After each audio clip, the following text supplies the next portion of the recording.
But what's lost in a lot of records is that in the age 180, this is 2012, right?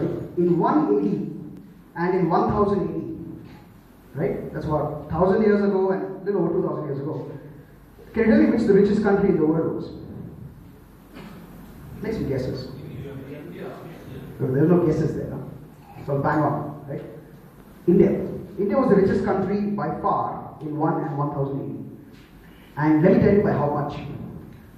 India accounted for 25% of the world's GDP. You get that? You guys understand GDP? Gross domestic product? It's like an indicator for an economy's health. Right? In a company, you would say, what's your turnover, what's your revenue? In a country, you will talk about GDP. What are they doing? India accounted for 25% of the world's GDP. That's 1/4 of the world. Right? Any idea what we account for today?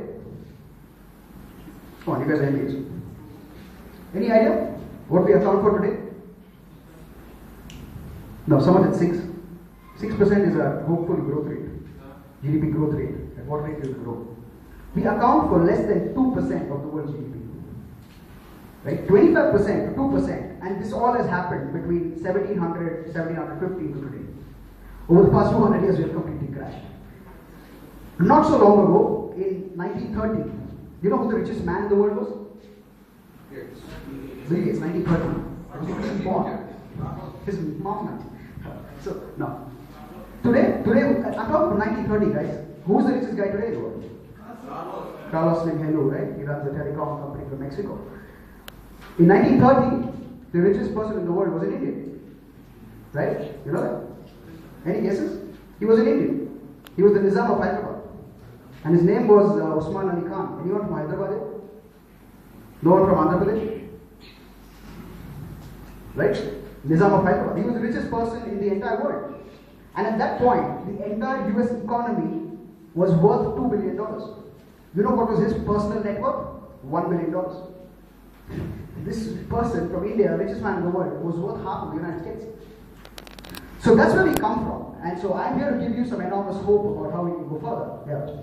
Right? So we'll be covering what is the Human India Initiative, right? So that's our initiative. We want to empower young Indians to pursue a Vision 2020, the dream, and to bring India back to being an economic superpower. A lot of people have written about this. How many of you have heard or read Dr. Abdul Kalam's book on Vision 2020?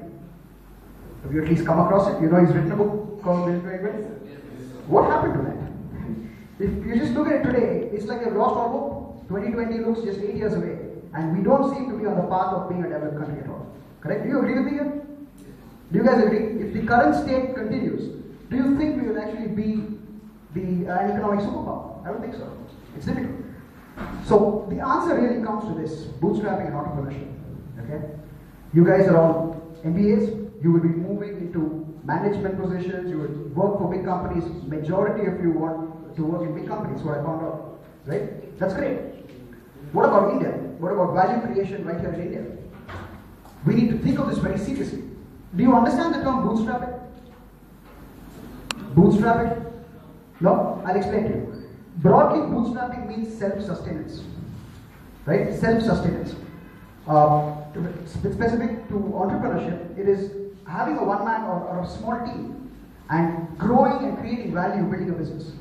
Without, say, getting external financing. If you look at Snapdeal, Flipkart, for example, they raise venture capital funding. Right? They go out, they raise money, part with equity.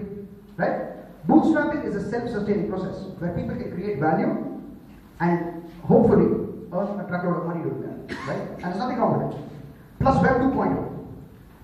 This is the new web. This is what we're talking about. Right? Web, you know the early web, which was a read-only web, you would not write so much content. It's a read-only web. It's a information center. Today it's an interactive platform. Right? You have Facebook, you have these places where it's a platform. We have moved into something amazing. And in my view, if this is done right, I think it's going to change the way we're going to actually live, work, and play. Right? And so I get started with what I call the 101 primer module for Human India. We have a few more video lectures and some material on some more detailed topics. But this is a primer module. It's called the 5 Pearls for You 2.0. You were somebody when you came in, hopefully when you go out, you 2.0. Productivity. Right? So